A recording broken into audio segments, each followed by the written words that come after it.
গত ৫ নভেম্বর যুক্তরাষ্ট্রের প্রেসিডেন্ট নির্বাচনে দ্বিতীয়বারের মতো জয়ী হয়েছেন ডোনাল্ড ট্রাম্প। ইতিমধ্যে পছন্দের ব্যক্তিদের দিয়ে প্রশাসন সাজাতে শুরু করেছেন তিনি। আগামী ২০ জানুয়ারি দেশটির ৪৭তম প্রেসিডেন্ট হিসেবে শপথ নেবেন এ রিপাবলিকান নেতা। এরই মধ্যে ডোনাল্ড ট্রাম্পের ভোটারদের ফ্যাসিস্ট উল্লেখ করে বিতর্কিত মন্তব্য করেন সায়েন্টিফিক আমেরিকান ম্যাগাজিনের সম্পাদকীয় প্রধান লরা হেলমুথ। যদিও ওই মন্তব্যের জন্য দুঃখ প্রকাশ করেছেন তিনি।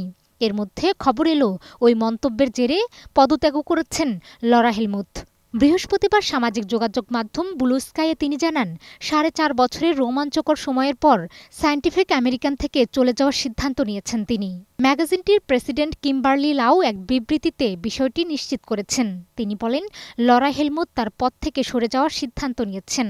তারা তার ৪ বছরের নেতৃত্বের জন্য ধন্যবাদ জানান এবং তার ভবিষ্যতের জন্য শুভকামনাও জানান।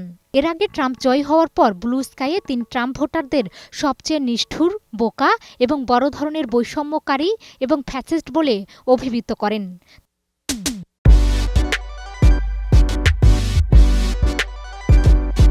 তার ওই মন্তব্যগুলো ভাইরাল হয়ে ওঠে এবং সামাজিক যোগাযোগ মাধ্যম এক্সে ব্যাপক সমালোচনার শিকার হয়। পরে হেলমুথ একটি আলাদা পোস্টে দুঃখ প্রকাশ করেন এবং বলেন যে তার মন্তব্যগুলো অপমানজনক এবং অযৌক্তিক ছিল এবং এগুলো সায়েন্টিফিক আমেরিকানের অবস্থানকে প্রতিফলিত করে না।